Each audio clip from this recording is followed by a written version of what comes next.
Hold it! Stay right there. What are you waiting for? Kill them! Kill them both! Now, wait a minute. Is it money you're after? I'll give you as much as you want. May the saints forgive you, because I won't.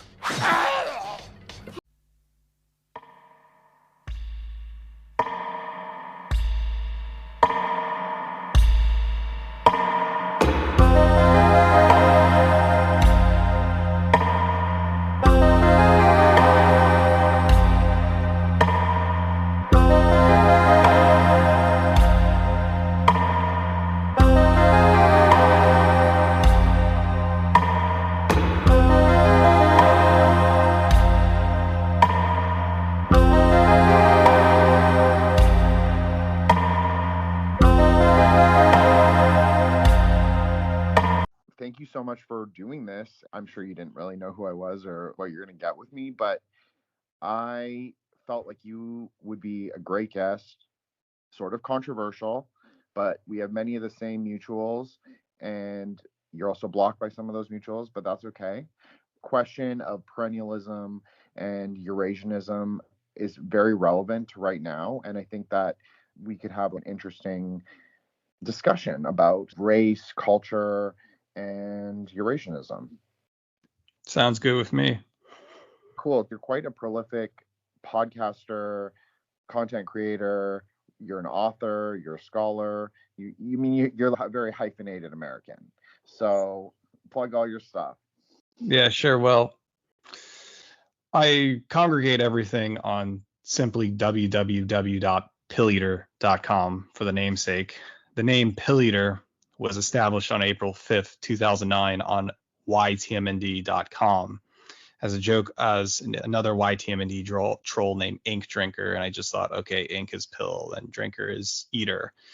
And as being on YTMND, it kind of gets off the platform and you're no longer talking about fads. They become memes. And by the early teens, you're kind of somewhere else in the early YouTube era, Twitter, now I guess it's X, and you kind of just exist in the next decade or so. And one thing for sure, I've seen a lot, whether it's the early alt-right, post-alt-right, BreadTube that's done, Discord culture, Telegram. I mean, that's kind of recent 5 years, but yeah, everything's on pilleater.com. There is the YouTube channel, youtube.com/pilleater, and the Twitter, or it's X at Real Pilleater, but everything's congregated on the main site. I mean, you can simply do a Google search, and which is basically a Substack, and it's right there. I mean, I have a new book out.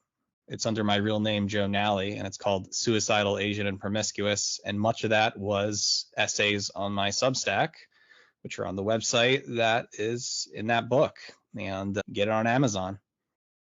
Awesome. So everybody should check out that book. I am going to order it myself. I have been aware of you we spoke a little pre-recording, but since about 2017, 2018, when a lot of the other, well, there's really only one. I mean, there are other Asian American pods, but like there really was only one at that time, going against the current of the libtardery kind of woke Asian narrative, and that was Escape from Plan A.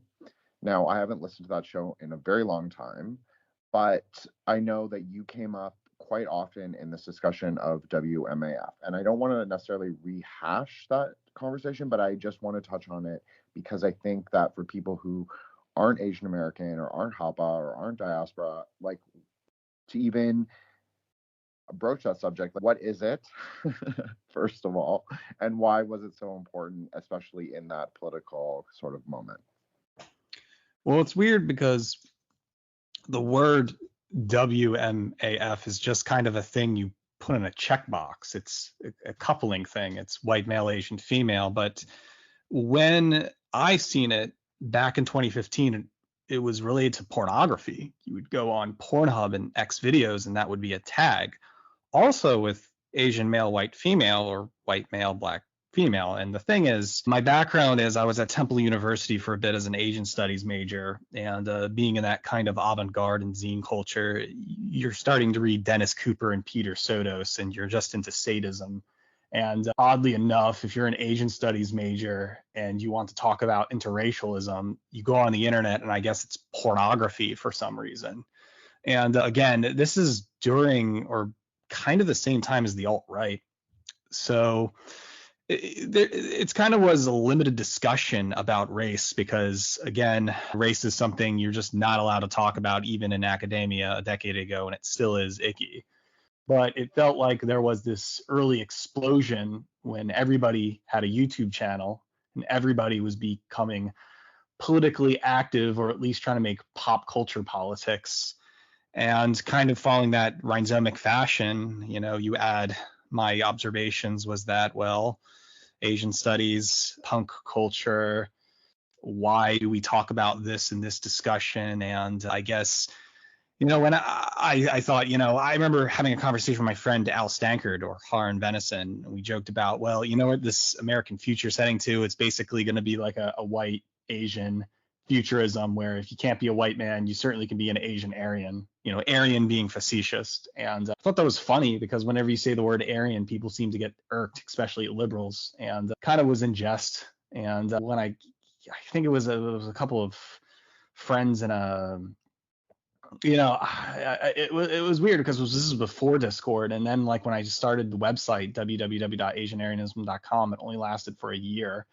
And 4chan was like sharing it and all that. And I made a little joke video. And this is like the end of 2016.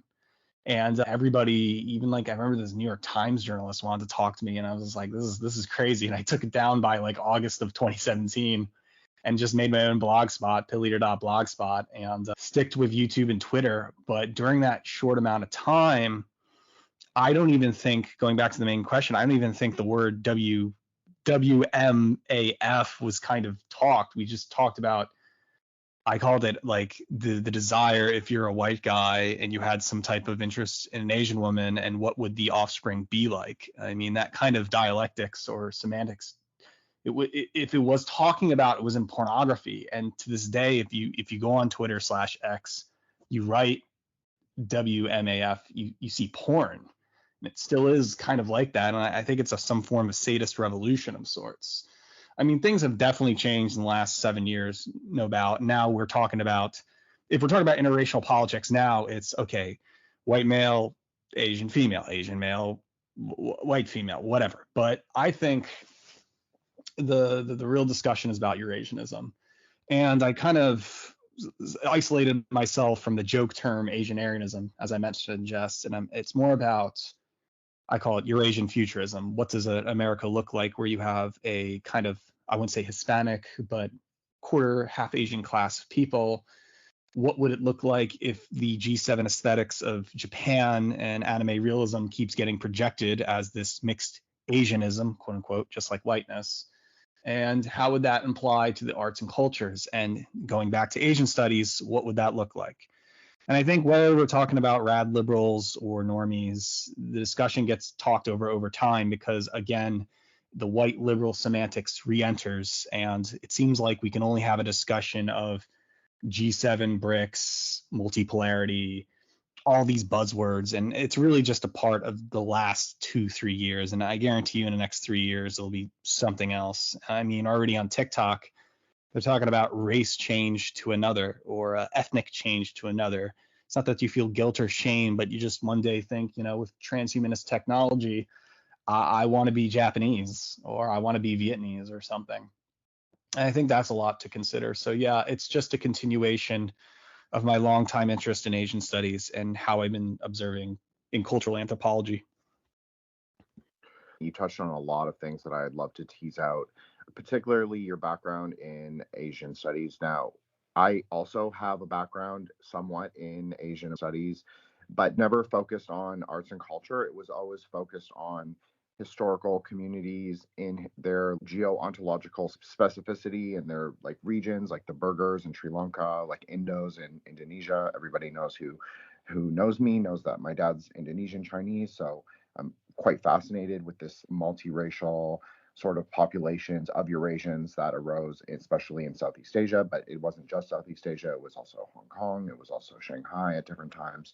So I really find it fascinating that you were looking at it through the new media. And I wonder how that was received by people that were more normie, conventional sort of politics and culture of the time. I'm asking how your experience was in Asian studies, sort of taking a more art fag approach, I'll say. I was about to continue on that because I know there's a discussion. I mean, this is a digression. And so if it's like, you can't trust whatever white Americans do when they put Asian studies, because obviously it's inherently racist. It's like, how many white Americans do you know who get a BA in black studies? There are some.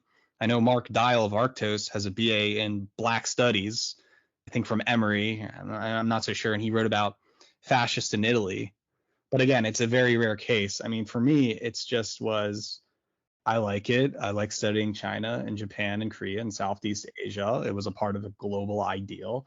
But again, the bias is that if I remember correctly, in 2013 at Temple University, some of the classes by such professors like, I think her name was Barbara Thornberry, we'd be watching, it would be like a Spike Jonze art film about why Tokyo's great in a weird, what's in it for us white hipsters, right? And you're telling this to like normal white Philadelphians who just like the aesthetics of Japanese culture, the good Asians. But if you ever to bring up Yukio Mishima, oh no, that's a no-go zone. We didn't want to talk about that.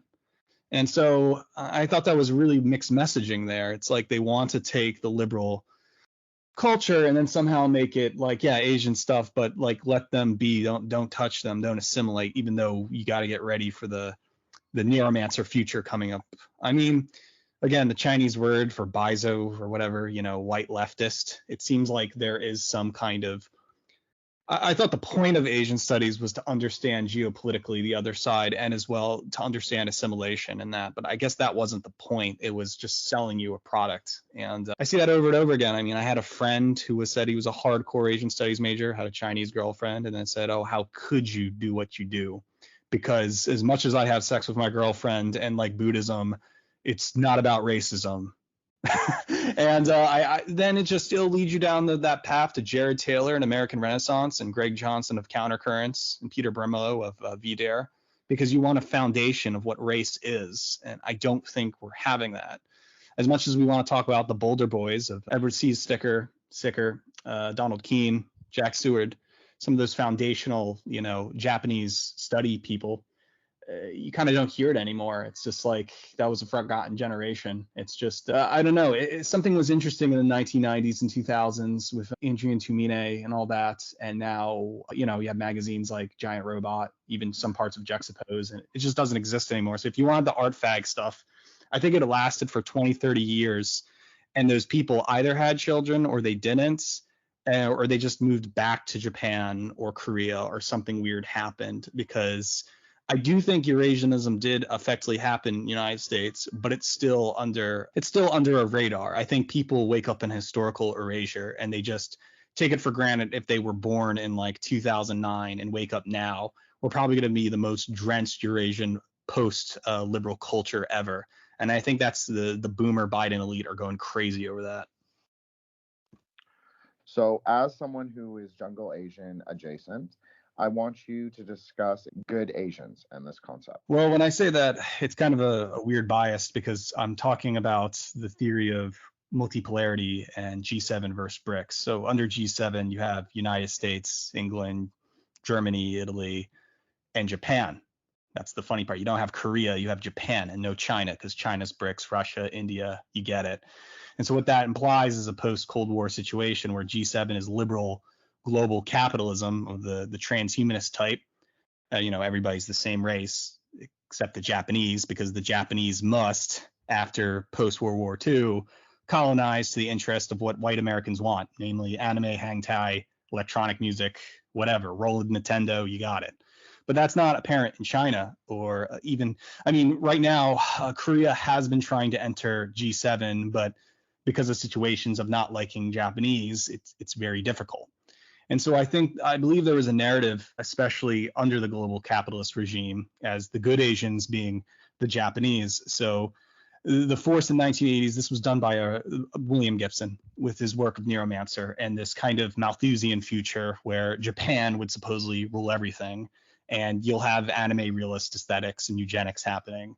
And I guess San Francisco, they'll turn the Bay Bridge into a giant little arcade hub or something, and everybody's on hover scooters. None of this came to tuition. None of this came to real. It's basically was China. And what has happened is that the Japantown in San Francisco, there's no Japanese left. It's all Korean and Chinese. And so there's people and remnants and ideals like, like artists like Ruth Asawa, who has an important part of that kind of early, Japanese Americanism happening, but it just didn't assimilate. And I think that swan song was in the 2000s with the bubble. And so I think what's happening in the last 20 years is that people have been questioning this narrative for sure.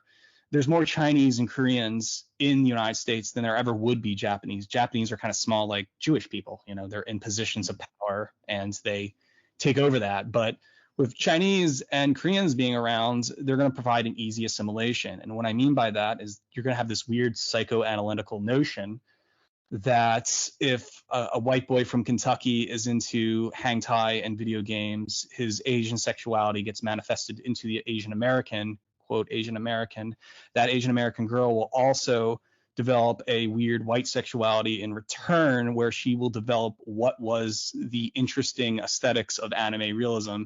And now I think that is some kind of pure demanding psychopolitics for Eurasianism or WMAF or whatever you want to call it. But again, I don't think it's that exclusive. I think it's also, there's a plenty of Asian male, white female on that side as well. I think it's more about, we're talking about an eclectic mix of Asianness, and this Asianness is akin to whiteness. Now, of course, people will say whiteness has to do with middle class bumpkins, and to be against whiteness means you're against those middle class ideals and you're for cosmopolitanism. Well, it's hard to say if Eurasianism is cosmopolitanism or a subtle version of it, because now you have Disney celebrating stuff like the Ghost and the Molly McGee being a half Thai girl and Irish, or Turning Red being Canadian and Chinese, as if the elites know this Eurasianism is happening. And you have to throw away the ideal of Japan and Neuromancer ruling over us. And you just have to accept this Chinese, Southeastern, whatever futurism that's bound. And it's not anime. It's done by a fusion of Scott Pilgrim Asian Americans. And that is something to worth study, whether the white person is in it or not. But they certainly do have a Eurocentric mind of speaking English. So I will respond in this way. It's interesting to look at Gibson's work in the 90s and then the early 2000s when he started teaching at the UBC MFA program, which I know you had a banger tweet about MFAs. We can get to that, but just thought that was a side note. But he sort of likened his world or his cosmology in Neuromancer to Hong Kong rather than to Japan, which is interesting because aesthetically we associate Tokyo with Blade Runner aesthetic and neon, futurism, anime futurism, which I also want you to define. But I think that there was a pivot right during Handover, post 1999, towards this kind of Chinese model. And because Canada has so many Hong Kong immigrants and now we have so many mainland immigrants here, Vancouver is really interesting. I think the American clone, of course, is Seattle, but as well San Francisco. I mean, very familiar San Francisco, Seattle, but of course Vancouver would be, I guess, the best. I mean, that's where Gibson is, in Vancouver. And I'm pretty sure there's a lot of Chinese in Vancouver buying up all the property and making it look like Beijing, but in Canada. But I don't know. And then like you can also see in like Seattle in Esoterica that looks like Mount Fiji there, but it's not Mount Fiji. And Nintendo being in Redmond and Microsoft and Amazon. And then I guess you could say Zuckerberg and Musk is in the Bay Area. So I would say the West Coast definitely has to mandatorily be the trade center for what is happening between East and West. You hardly see that in New York City. If it is, it's probably going to be on the New Jersey side. I mean, there is Koreatown, which was once a Japantown in downtown Manhattan. But again, I think there was a lot of high expectations in the 1980s and 90s, and there was a crash.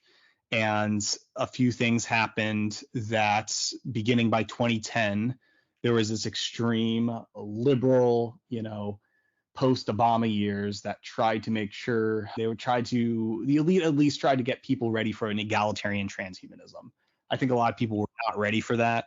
And that's why you saw the rise of understanding anti-liberalism through the alt-right. And, back in 2011, 2012, people were dying to read Julius Evola and Carl Schmitt and all that. And that's what the purpose of Arctos is, or even Countercurrents. But I think there's been a crash too with that. I think it's been psyopted. I think the so-called quote unquote dissident right has nothing to do with John Derbyshire. It's rather just a post-alt-right market collective that's liberals trying to be anti-liberal, but you have to agree upon liberalism. So that's why I don't like anybody who divides themselves on the term of being left or right, because you are basically saying this is my market. I want to associate with the subculture and aesthetics of right as left. I mean, this is like what Italian philosopher Roberto Babito wrote in Left and Right in 1994, where it's cultural values. The left becomes a school of egalitarianism and the right becomes a school of inegalitarianism. And you're just dividing yourself what you think and what you believe. I mean, that was a little digression there. But in the context of East meets West, I think the Western world, it's kind of constant irony. They're constantly aware of all these things that are happening, and I'll use the word here, they're trying to cope so hard, but the coping isn't doing well, and you're seeing this kind of disaster of sorts. Basically, people want the sincerity of traditional culture, but the transhumanism offers this irony where people are just breaking down in anxiety. They're looking for something greater. I agree with you. I think that all politics is basically ideological. Ideology is just one layer, and we should try and move past it, in my opinion. And I consider myself post-ideological, as I said, but I definitely have right-leaning tendencies in the current landscape, whatever that is. But I also think that the margins are not clearly defined, and what things are very transposed onto each other. It's metaphysically complicated. I think I'll say that. I don't think it was a digression at all. I think it was a very interesting way to respond. So I do want to talk about Mishima, because I know that you brought him into the zeitgeist, but he is also associated with other people in the quote unquote dissident sphere. What are your thoughts on how popular he has become or became? At least for a time on X, Twitter. I think it's interesting that the first time I discovered Mishima was on a Kerry Bolton website. If you don't know Kerry Bolton, he's a New Zealand type of PhD who studies the far right. He talked about what people he would consider to be on the right spectrum. But I liked his introduction on Mishima. I think I was like 18 when I read it, and I started buying a lot of books from him. The Sound of Waves, Spring Snow. And so early on, I remember more than a decade ago, I was like the Mishima geek, and I would basically be in Asian studies writing about how important he is. But I think some of the higher ups in university are like, no, you don't bring up that name at all. You don't bring. But I was like, no, this is like explains so much what's happening. And while I don't read him that much anymore, I think Mishima right now has reached its highest climax. I think he's just a popular icon right now, even in like liberal circles. So there's no avoiding it. But it was really difficult to talk to him a decade ago. But of course, it's really difficult. Well, see, the liberal audiences love the ideal of queerness. They love the ideal that he was homosexual, sadist. He also was into the Japanese spirit, and he's a fascist. And it's like all these like mixed messages are going to get that eccentric type to create, of course, a subculture around him. But the funny part, as much as the far right loves to talk about Mishima, they never talk about his boyfriend, Ikiro Miwa, who was basically like this drag queen, feminine looking. He was in the movie Black Lizard. They were both in it, but I'm pretty sure the reason why Mishima started to work out was that his boyfriend said, "I don't like your body."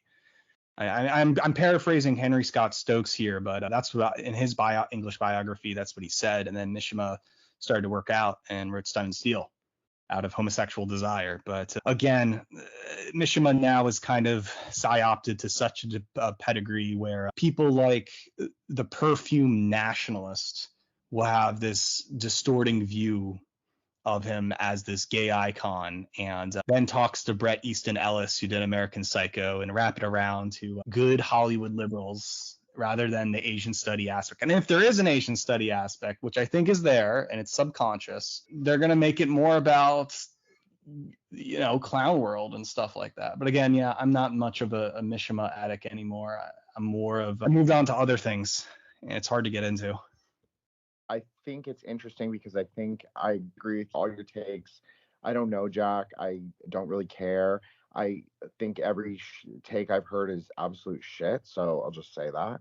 But basically, I do think there is this subconscious or maybe unspoken Asian American or Asian studies current in a lot of dissident or alt-right ideas, and I've seen them for a long time.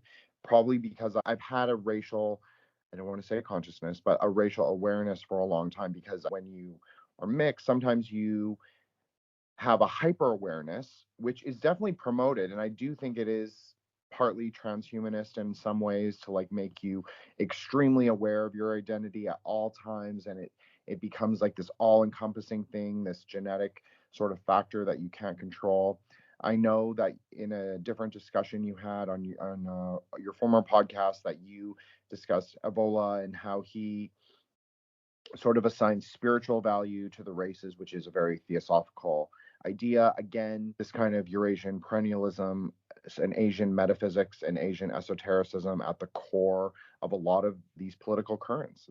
I would consider India Asian, and that's where I got a lot of trouble actually. When somebody would ask, is India part of Asian-Arianism? I'd be like, yes, it is. And people are like, how could you? But I'm like, no, it's like Hinduism and some of the Hindu area. That's a lot. You got to look into that. It's not about particularly race at that moment. It's about this ideal. And because I was also, I used to play sitar, and I tried to get into the Berklee School of Music, and I didn't. But I do music on the side now. But one of that was playing sitar and tabla. And one of my teachers, he was in a movie, but recently he's kind of on the low dial because he was canceled. So I don't know. I kind of put my music studies right now is all just, that's kind of like my other job I do other than teaching high school is I teach high school and I make electronic music and play it. But it goes back to world music.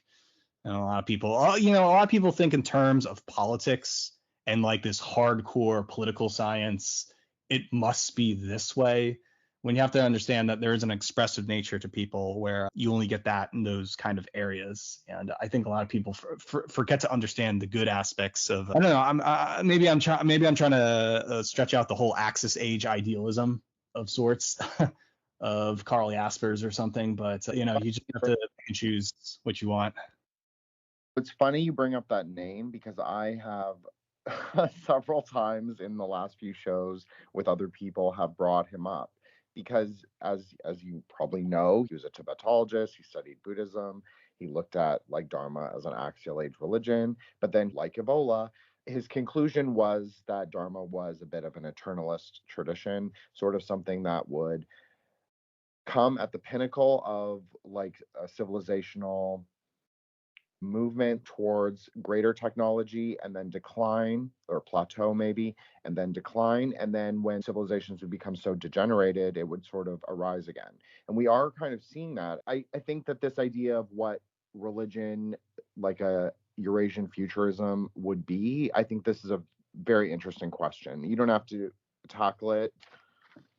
Oh, cool. I was in Golden Gate Park today with my family, and I went on to the Young Museum. And if you know something about the Bay Area, it's just, if you want to talk about Americanism, the state kind of celebrates the ideal that we're after whiteness. And again, what that means is cosmopolitanism. But this cosmopolitanism isn't so much exclusively African or Mexican. It seems to be the top of cosmopolitan elites.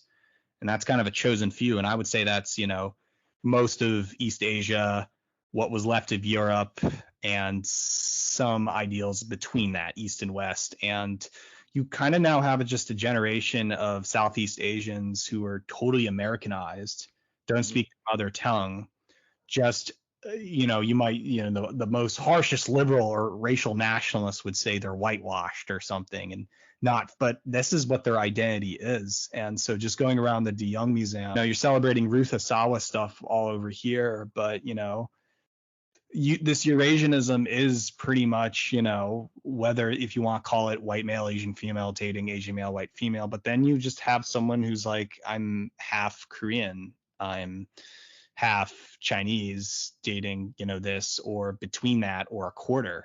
And it's an exclusive thing. I think that's, the highest congregation of Asians is in the peninsula of San Francisco. And this was kind of deliberate by design. And the subculture reflects throughout what this place is and through the art of Golden Gate Park. And it just becomes almost normal. I think a lot of people don't understand that. They have this kind of ideals of, the Kalergi plan, where there's a Jewish overlord and everybody happens to be African and mixed or something. And I don't think people are not understanding the aspects of different ideal groups. It's not like people wanted those groups or Jews want that. In fact, Jews just go to New York City. I mean, it's more in terms of that things are becoming balkanized. Whites are still going to be out in, Carson City, Nevada, but, out in, Atlanta, Georgia, it's mostly going to be African American. I mean, the whole New Africa Republic ethno-state project, that the point is to take Louisiana up until Georgia and make it all black-owned states. The mayor right now of Jackson, Mississippi, is a black national socialist who wants a new Africa plan for that. So if you accelerate this balkanization a century later, I'm pretty sure the Deep South will be in that area. Most of Pacifica and the Bay Area will be Eurasian. Most of the farmland in the Midwest would be whites. And New York City will always be this like area of anything possibility. But again, it's just seeing all this. If you go in denial what's outside and you just kind of have plans of what you want it to be, it's like the Plato's cave ideal. You're seeing forms on the cave, but if you go outside, this is what's really happening. You go back in the cave and say, no, it's just fine. Don't say it's racist or fetishist or whatever. And then they get mad. So definitely there is, I think, again, anxiety within the cave, and people are perfectly fine if they have never logged on to the internet and just know what they're doing, and they're just drenched in aesthetics and TikTok culture and Ryan Tricart in hell. Everybody's fine. And the anime realist ideal, even going back to William Gibson's Bridge trilogy, people are going to get anime eyes and dye their hair to match their cartoon preferences because this is the new form of beauty. It's not that there's a Eurocentric standard of Taylor Swift beauty anymore. It's pretty much anime. It's the ideal that beauty has accelerated to an outrageous cartoon sense that you can't now put the muses are it's a rhizomic plurality of muses, and you can't just isolate it to say this is it, do it, because Taylor Swift is an ideological Malthusian motivation for white women not to reproduce and to stay home and be spinsters. And so again, whatever produces wins. It's a very Darwinian strategy. I know it's not that I'm a Darwinist, but ideally so, that I think the state is having issues with that. And just again, with Disney stuff like Turning Red or Big Hero 6, they said get ready for this, and I think they show that a lot. I think race politics tends to be rather complicated, especially for Eurasians or for Asians in general, because boba coastal elites, like whether you're talking SJV or like certain parts of New York or Jersey, I think that they tend to percolate, like usually with mainstream culture, it percolates upwards. I know people have talked about 4chan, and it percolates upwards through Reddit, through Twitter, into the mainstream journo discourse in about 6 months after we've been discussing it already on the timeline. But I think for Asian Americans, it percolates often downwards, especially to the younger generation, because I think that they get told about their racial preferences, about their identities, about their who they are, but it's inspecific. It is homogenous. It's not about self-actualization or self-realization. It's about they take on this sort of artifice of identity, very much like what you're saying with beauty and the anime standard. And I find this a lot with Asian Americans, that they don't have a set politics. Not that anyone should have a set politics, but they take on the politics of this journalism class, political class of other Asian Americans, telling them to behave, be more like this, not think outside the box, never question this. And we don't have to discuss it, but I just think it's interesting to know, especially in context to race relations with African Americans. I think that discourse has become very dialectical, where there's obviously base Asian accounts like Diane Yap, and then obviously the Boba accounts that are very, we will worship the black tranny pussy seller. If you want to respond to that, you can, you don't have to. We can move on to something else. I'll say this. I had a lot of interesting relationships in my life.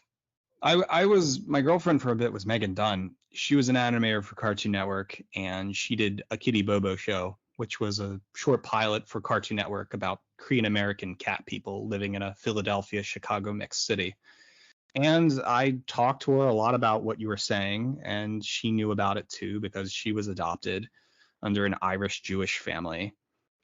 But she talked about white sexuality in a weird way that she had a different semantics for. And I kind of just accidentally met her because I was a fan, and then I was dating her for a very long time. And we would exchange our art ideals like that. And I thought of Kitty Bobo as this weird Eurasian futurist cartoon that she published for a big name in Burbank, California 20 years ago. I mean, other things happened, and sometimes, she still has a small following. There are weirdos that are like, know about the show and, send her DMs or whatever. But I was like that middleman where people would ask, what's the whole Asian American identity in Kitty Bobo? What's that like? What's kind of, and some of the stuff you're talking about, the Boba stuff, whatever, we would kind of joke about that in the ideal of like a post Kitty Bobo show, though I don't think it's going to happen, but because I had to do my own art projects. I'm married now, but to a different woman. But at that time, friends like, I remember, 3 years ago, I had a friend named Lydia Linder who went by the name Say a Song. And when Twitter Spaces started, I would go on our Twitter Space and we would just talk about these things. She did porn for 7 years and then got out and was living with her family in Michigan, but she was kind of getting a little crazy. But again, it turns out she died a few months ago over a OD crisis, I don't know, opioid or whatever. And I feel bad, and because she was really supportive of my work and would buy all my zines. And I kind of took her for granted, being like, because at first I thought she was like a crazy e-girl, but she was like retweeting my stuff. But it goes to show you, going back, about how Wamafel is like this statist porno thing, and then you ask a porn actress who's seen it firsthand, and another Korean American adopted with an English Jewish last name. And it's funny. It's almost like a whole subculture that kind of gets neglected, and you feel bad the same way a gay man feels bad when all his friends died of AIDS. And I see the same suicidal Asian promiscuous motivations that are happening, and people are like saying, "Oh, those are just crazy Elliot Rodgers incel type." I'm like, no, this is just a tragedy, and there's a love for this the same way Dennis Cooper loves George Miles. That's a homosexual ideal, but there is a love for this type of personality. And I definitely come from that background. And I think it's niche, but I've tried to spend more light on it and say there are people on my side. It's just that the normal liberal doesn't want to think evil thoughts. And this is why there's these weird things about, illogically. I mean, I talked this with my friends too. A lot of it is a head spin, but I remember a time when people thought it was cool to be like punk, and now it's not cool. It's like, that's racist or some shit. Yeah, there is something punk rock. I think you agree with this. There's something very punk rock about Eurasian subculture, or we'll say like cool diaspora subculture. Like there is like this element of it. It's punk rock anime all mixed together. I remember growing up in Toronto in late 90s, early 2000s. All my Hong Kong friends listened to C-pop, M-pop, J-pop, J-rock, J-punk. We all watched anime. We all went to the Chinese stores at the mall, and we would get hockey and all that shit, and dried plums, like very Chinese, right? And we would go out for Korean. It was this pan-Asian thing that was happening as a subculture, and it was cosmopolitan, but it also was not the predominant cosmopolitan culture by any means. This was way before Momofuku and Asian foods became this thing that was greater than itself. Maybe my generation was the last of peripheral Chinatown Asians in some ways of thinking. Do you want to go back a bit and ask you about anime realism? What other works, I know you cited some, but what other works would you consider within that aesthetic or genre? And how would you place it, if it exists anymore or if it doesn't? The big band at the end of the 2000s, this is like 2010, 2011, that came along that had a reunion was Atari Teenage Riot. They announced that they were doing a reunion. It was the fourth album. They hit the States a couple of times. I got to see them when I was 18 at this defunct venue called the Starlight Ballroom in Philly. And that was a huge thing because ATR was digital hardcore. And the ideal behind Alec Empire's aesthetic was drum and bass, gabber, anime samples, Gibson, dystopian, futurism, and the whole, that subculture of digital hardcore records from 94 to 2005 developed breakcore, which became, Venetian snares from Canada. And he continued that with the art of Trevor Brown, who was featured in Jim Goad's, Answer Me, which Margaret Cho really liked. And at that time, you had Cibo Matto too coming back in, and Cibo Matto was in, Jet Set Radio Future. They had that same tour in 2010, 2011. You had Shonen Knife come back again, and then Shonen Knife came back like 2 years ago. And honestly, you had a lot of this post MySpace music tension of, I remember these late 90s bands, and it was kind of like the last, like you're saying, swan song, a lot of these. And I think it has evolved into breakcore, which now there's a post breakcore sound. And I mean, I'm coming biased from an electronic music point of view. I kind of list all my favorite bands, whether it's, Fantastic Plastic Machine. A lot of them are Japanese. But C-pop is really interesting. There's some C-pop I really enjoy. But in the electronic music, in the Western ideal of it, it's breakcore. It's this kind of gabber, really fast, hyper music. And I would see it a lot. I mean, clubs in New York like Mood Ring in Bushwick, Brooklyn. Well, that's based on, what was that film? They'll come back to me. Well, that's based on like avant-garde, Chinese cinema. A lot of that, they just played breakcore, digital hardcore, and the stuff, and a lot of people were influenced that was kind of more edgier though. And so that the edginess lost touch. And I think by like 2013, 2014, that's when the whole liberalism came in, the whole creation of SJWism, the whole Gamergate, whatever you want to call it. But there was this eclipse. And I remember doing that. And by the time I was an undergraduate, I was at the tail end of that. And I saw people change because there was another generation that didn't know what the last 10 years was about. And though I do see it again with bands like, Cell Genesis and, Cara Cara Bonito, I do see a new version of it, Blank Banshee from Vancouver. And it's cool. Vaporwave kind of manifested in that again. But I think now the eclecticism is so huge. It's just like you can't avoid anime influence within hyperpop. Hyperpop tries to be more rap based, whatever, maybe Blasian. But I think right now, as I said before, we're drenched in it so much that people are not questioning the air they breathe. But again, I'm nostalgic, again, talking to Megan Dunn or Lydia Linder about this, and they do remember, they're older than me, but, they understood this. And I'm kind of just being a nostalgic old toady about these things and trying to make people remember. It's kind of like, do you remember when you read Optic Nerve by Tumine?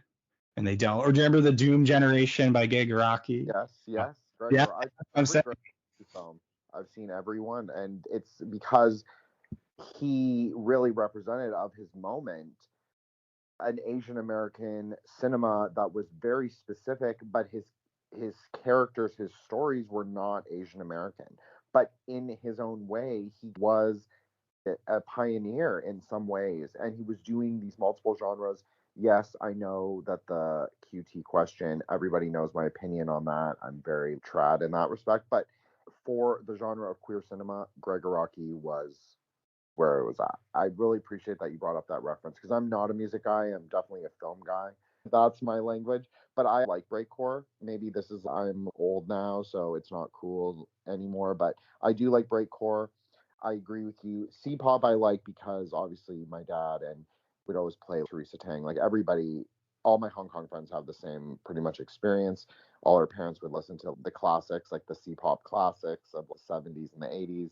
And then distillates, that's old-fashioned music, but then you still want to listen to it, especially the older I become, the more nostalgic I become, and all the Faye Wong albums I listen to still, and many people. It's just way too many to list. But even a lot of the older Mandarin stuff I've been listening to for about a decade. So I have a high appreciation for it. And I obviously love all the visual K of the late 80s, early 90s, because it has sort of a grunge or maybe a post-grunge and a new wave. Yeah, that at all, if Minio Mayo Patsulio ex Japan, that was a huge part of my upbringing. Like even Kaim FDM is just basically German visual K. Because Patario is my favorite anime ever, because the manga artist always makes visual references to like David Sylvan, Yellow Music Orchestra, ex Japan, all these stuff I liked when I was, and people don't even know that like Patario is like a trans cross-dressing satanic Evolian anime. I mean, I wrote about it to try to tell people, and people are like in fucking disbelief. I'm like, yeah, it first came out in 78, and then the anime was like 82. And it's hard to say, it's just it's hard to start with the beginning. I mean, but again, I think you point on a lot. It's like either you're into that or you're into something like Days of Being Wild. That was the movie I was thinking about for Mood Ring. That's like a whole Hong Kong. That's like super obsessive now. I think there's this whole Asian American, in their teens right now who just discovered his films. What's his name? Being Wild. It's Wong Kar-wai. Yeah, that's his film. He did a trilogy. Yeah, I just remember I seen them once on an airplane, but the whole aesthetic, there's an obsession around with that, and that's definitely reminds me of what you're talking about. There was a very, well, especially for me, because I do have a Chinese background, so it makes sense for me to have that reference point. Everyone in Canada at that point was not from mainland China, was really from Hong Kong. Like almost 90% when I was growing up, everybody was from Hong Kong. Or they were Vietnamese Chinese. Some others that we grew up around a lot of West Indian Chinese from Trinidad. And they hung out with us because we're jungle Asian as well. So I just mean, there is something there. There is something with that whole Hong Kong cinema. I know that there's a lot of Asian film podcasts, a lot of people who clip Asian things. I know that the Japanese Tokatsu series are super popular. I'm a big promoter of that on my own page. There is something that is happening, but it's not specific to Asian America. It's way beyond us and way beyond our control in a way, but it is sort of cool to see it outside in the larger universe. And then the anime thing, I think JoJo is the best example of this anime futurism, because it's very global, it's very weird, it has these gay queer undertones, it's very aesthetic, it's very visual K, it's very fashion oriented. So I just think that there's something with certain series, maybe also the Monogatari series, just very highly stylistic, really interesting stuff. I remember 10 years ago I saw Aim for the Ace in theaters, and that's like a 1970s color pastel anime about a girl doing tennis in high school, and some of that now is being digged up as like, whoa, this is so cool, even though there's no English dub for it.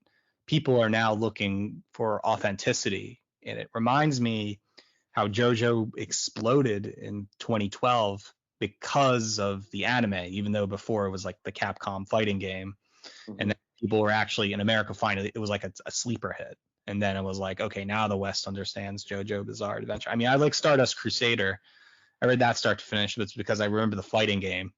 And I remember the arcade machine in like 2000 when I was like really young. But yeah, a lot of that is what you're saying. The whole point of anime realism is just when anime becomes real, when have the technology to make anime real, and that will have incredible implications because it will challenge, if we're talking about race change to another or transracialism. And I use this in a funny way too. Suppose if a black woman becomes anime because she thinks, oh, I just like it. It looks pretty. It's not like they're like the Boondocks or something. It's like an actual like dark skin, and then you ask to the black community, is she African American anymore, or is she just Afro-Asian by, turning herself in this machine? And you do see subtle keys of that. I mean, again, this is going into like whole racial, interracial politics. But again, if white women decide that they gave it up on their Taylor Swift beauty and want to become anime characters from like whatever projection of beauty is in that, they're going to try to think it looks good in front of other girls out of influence, and they think men want it. But what men want is always something very different than what women think they want. And so, again, going back to the whole pornography thing, today, girls like, I remember there's one model named Cherry Crush. That's a fake name, of course, but for at least 10 years, she would dye her hair purple and try to be like the whole hang tie queen of sorts. But then she got really popular in the last few months because she did this whole like TikTok, I'm a silly anime girl, look at my, and it exploded. It worked. And now people think of Cherry Crush as this like the ideal weeb white girl that can become a hang tie princess, which I find very fascinating too, because that's very contrast to like Asian American pornography and sorts. And so that kind of sexuality, if white women keep doing that to a cartoonish extent, how much of their authenticity is in there and in the image, and that ideology that follows, being influenced, going back to the Asianness of being Japanese aesthetics, it's not uniquely Chinese or Korean, uniquely like a Japanese like thing. How much white guys are going to project that as Asianists compared to say, what if a guy's like, no, I like Harriet Sugar Cookie. I like the ideal of a Korean, Korean westernized woman, And so I think this weird preference politics goes even back to Jacques Lacan and the ideal of the subconscious of mirror staging and all that stuff. And so, I mean, I guess I'm opening up a wound here, because point is that once there's transhumanist technology, once we define beauty as all possible art is anime influenced, we've reached a stage where you can't use universalism or egalitarianism anymore, because you can't say things are omniracial when the root is a supreme form of what is Japanese, or a bastardized version of it. It's like Koreans doing their own anime, or Chinese doing their, and then Asian Americans doing their own Scott Pilgrims or whatever. And I think that's happening now at an accelerating rate, whether it's on art Twitter or hangtai or pornography. It is interesting to know, just looking at like the kind of socioeconomics of it, or the broader economic implications, is that a lot of anime is outsourced to Korea. A lot of anime is outsourced to Vietnam. So there is something very interesting. Obviously, China produces dohua, which is like the CGI wuxia stories. It's very isekai, but then also they have magic powers, but they remember their lives, and maybe it's all one world, maybe it's not, maybe it's different universes. It's a weird Taoist Buddhist metaphysics all mixed into one with anime nods, but in Chinese culture. So everything becomes kind of a remix. And I was thinking, as you were saying, this bastardization of the Japanese anime aesthetic, isn't that Eurasianism in some respect? There is something about that is Eurasianist. That is the distillation from the supposed homogenous thing into hafu, or into hapa, or into wapa, or whatever it is. I think that is kind of Eurasianism. If you were going to put it on a map and then draw it out, I think that's what it would be. Right, because when you say Eurasian, you're referring to, in my opinion, it's like East meets West, and it's obviously by the tail, it's European Asian. Now, of course, the racial egalitarian types and say, well, what about Afro-Asian? What about Blasian? There's a place for that, of course. But again, we're talking about global and numbers, and we have to be very specific because, again, the liberal world hates white men. They just hate white people. Why? It's probably because they're white themselves, and they hate bumpkins or something like that. But point in being is that ultimately the new middle class will be Eurasian, because you will avoid any accusation of being white because you're half Asian. You can't be white now. But you instill the white values of whatever that brought into it. So whether you like it or not, within Eurasian culture, you'll still have Christian Lander type stuff, white people like stuff, and that'll still enter your Asian ideal Americanized of it. And so, again, a lot of the ethno-nationalists just don't understand that. They think everything is this libertarian, all right, good fences make good neighbors, you go there, I have this space, everything's fine. But if we build, it's going to be a arms race. It just doesn't work like that, because so much of the cosmopolitan interest is a market mingling with one another and creating more spaces. And so what's going to happen? What's going to happen is that, again, there's going to be not just, I don't want to say the cliche postmodern confusion. It's that people are going to come to terms and think, I'm Asian, but really you're really white, or I'm white, but you're really doing something really Asian.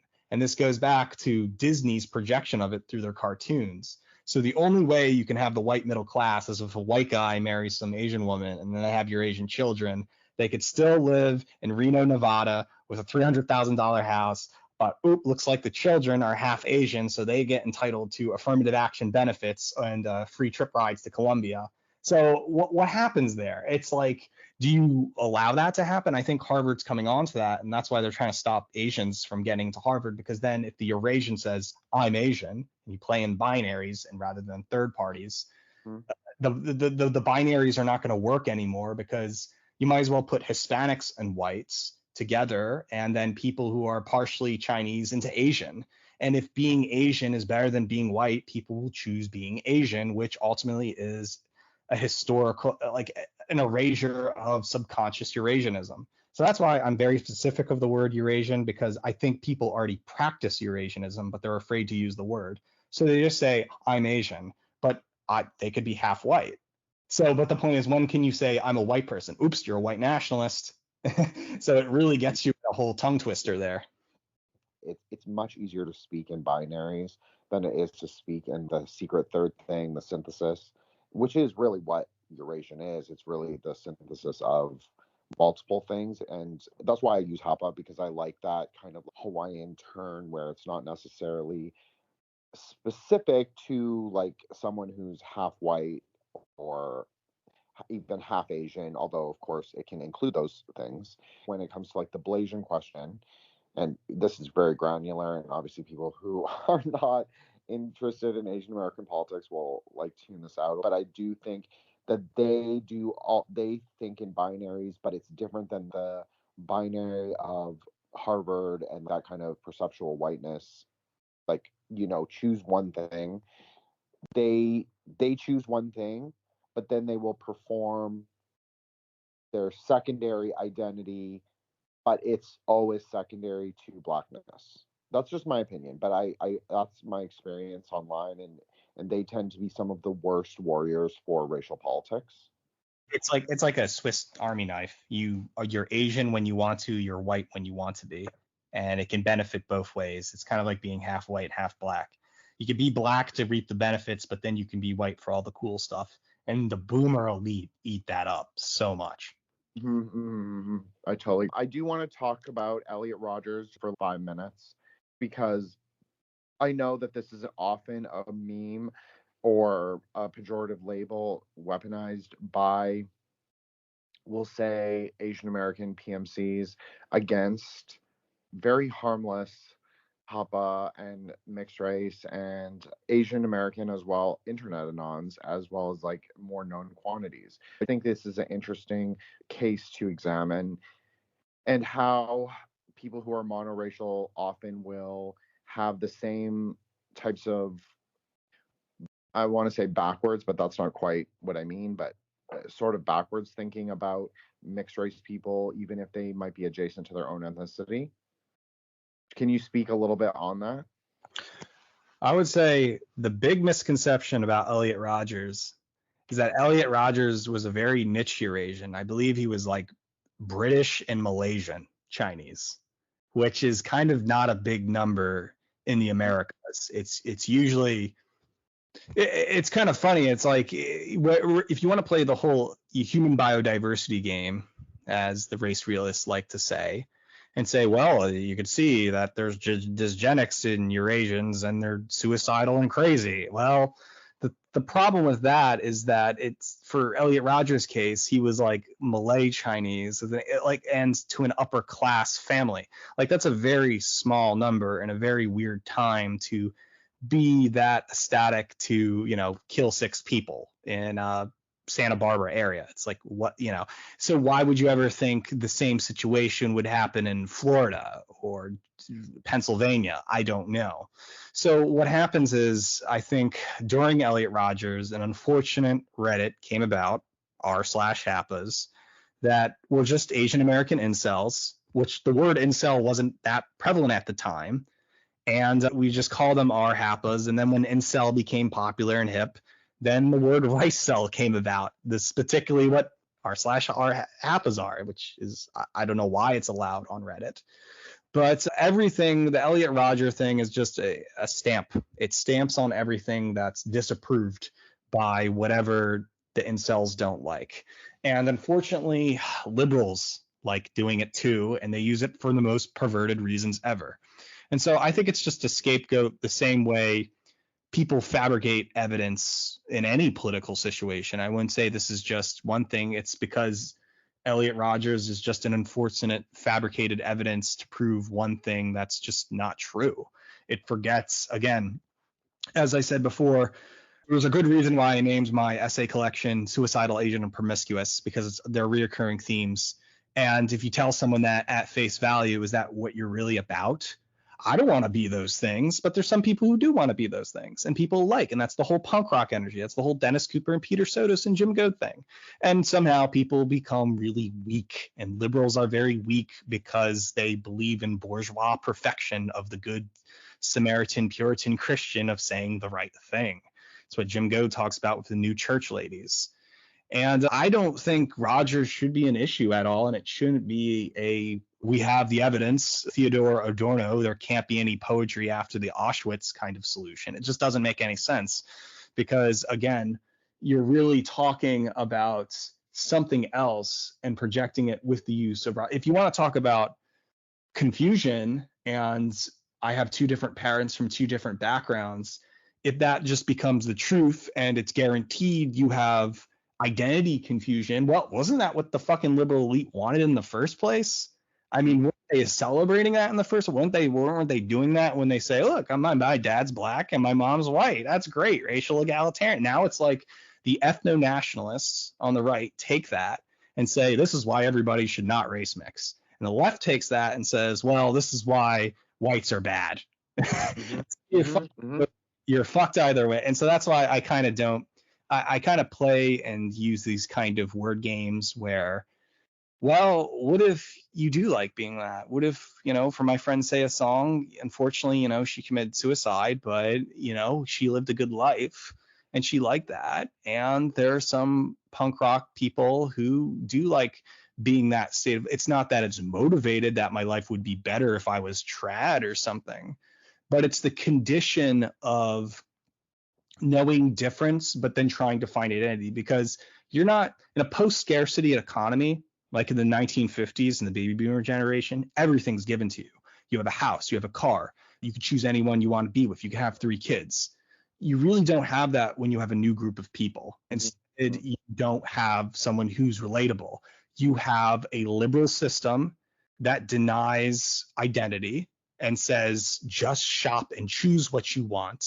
Yet we allow those people to have discrimination. And so there's a lot of confusing messages that when you ask for the answers, you don't get clear ones. You get distorting ones based in Malthusianism to depopulate the United States and do all this. And that's why I believe the CIA there's a lot of psyops going on. I definitely saw exactly what you're talking about. There is this rightist turn towards like a eugenicist ideology, and then there's also the leftist eugenicism has always been very clear to me. I've seen it for a long time, and I think you're right that there isn't a perfect answer in being trad. Now, what do I think that sometimes there is a better answer into being less political as an identity. Yes, I do think that bringing it all back into the, inside yourself, focusing on yourself, doing things that are life affirming rather than anti-cosmic per se. I think that that is probably a better solution for people. I really appreciate what you said about Elliot Rodgers. I agree with you as someone who's very similar to him, not similar to him in that way. I mean similar to him in background. But I think it's really important that you said that. It's not like I'm like pining and wondering about it every day. I've seen certain people, I know you know who I'm talking about, and other people talk about it and use it in that kind of bludgeon. And I think that it's so important that we did discuss it. But I think that to close out, I think you should talk about your new book. I know you talked a little bit of what inspired it, but also what does it mean? What are you trying to synthesize, and what is your vision? So, Suicidal, Asian and Promiscuous is just an essay collection of not only essays I wrote last year, but it also contains essays far back from 2017, 2018. It's kind of like a curated book. So I give it to people so they don't ask what's my ideology. It tries to condense what I was trying to do in 2018 into a more professional looking format. I think I've done a good job with it. It has different sections. The first section is just foundations about politics, what I believe in, why I'm against liberalism, what are my concepts on, my own words I made up from avant-garde hate and queer culture, and even to things like what is a nationalist. I get into the ideal of political issues about what I don't like, how I don't like mental health, and sometimes I'll talk about my Eurasian family member Kenneth Nally, who killed himself when he was 24 back in the 70s or 80s, I believe. But, then I get into the whole Asian studies part. I get into subculture, transgressive stuff, because I think it covers a lot in about under 200,000 words. I think it's a good book just to read my thoughts and to collect. And I sent it already to the United States Library of Congress for 2 copies to keep. It even has a games and play section because I went to School of Visual Arts to talk about board games and game design, which it sounds so weird. Okay, why would I get into political science and stuff and talk about it? Again, games and stuff all relate because, as you point out, being an art fag, it kind of, you have to talk about everything. You got to talk about music you like, games you like, ways, because the Philistines who think really limited, like stupid shit, they listen to bad music. They watch bad films, and they have a very bad taste in art. When you meet people who have high tastes and they're very interesting to their personality and they're articulate in their thoughts, they're not liberal. But they don't follow the liberal orthodoxy. And if they did, they're cunning like a fox because they know it's all bullshit, and they're just good at being Machiavellian and controlling people. And that's why I bring up psychological operations and CIA. I don't mention that much in the book, but I do say that, yeah, there is some weird Americanism going on of disinformation. And if you think in terms of emotion and will, I was really trying to get over the fact that everyone I love and like is all just suicidal, Asian, and promiscuous. And why I write this comes from the heart of that. And I think it really covers what I'm into, what I like. And I hope this book, somebody can pick it up and say, hey, I like your opinion on Blank Banshee, or I like your opinion on Lambadu, or I like your David Sylvan album, and then somebody relates on that. It's that easy because, again, most people don't like compile their blog. It just gets saved on the Wayback Machine and then they forget about it. And I think it's a very crucial time to make essay collections and to just, if you want to learn me, buy my book. And I'm not going out to make a whole market. I don't think it'll get picked up by a label, but I know I've written it. And if I die next week, it's there. So I think it really covers a lot of Asian American issues and things we're talking about right now. Appreciate your work and all your time that you spent with me and this discussion. I think it was very clarifying. I sort of gave up thinking about identity for quite a few years. And because there is something that is bullshit about it, but there is something that is, as we said, punk rock about it too. So I'm going to read this book and I'm sure I'll love it. And I hope you'd come back And if you ever want to come back or be on a smaller platform, you're always welcome.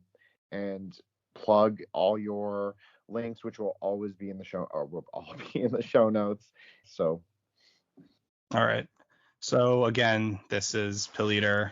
I blog on www.pilleater.com. There's a YouTube channel, youtube.com/Pilleater. I have a Twitter, twitter.com/RealPilleater. You can just do a simple Google search. I think there's an Instagram, and it's with Pilleaters with an S. But yeah, just the ideals that we talk about. I don't think every Malays, Chinese, English person is going to shoot up a school. And if it was, then I guess we've found the school shooter gene, which makes me think a lot about that. So that's what I'm trying to say. It's an analytical fallacy right there. So that's what I wanted to bring up. It's like, okay, that person wasn't Chinese, Japanese, so you can't say it, but it was Chinese, Malaysian, English. So if you want to play HBD there, then is that the school shooter gene or isn't it? And if it is, maybe we should celebrate it. And that, I guess, pisses off people the most. Hey, this is Jin the Ninja, and if you enjoyed the show, you can check out more episodes on Spotify and Anchor, and you can check me out on Twitter at Wukong Reborn, WUKONG Reborn, and on Instagram at Threshold Saints. And there's a link tree in the show notes, so you can check out all my appearances and my shows to date.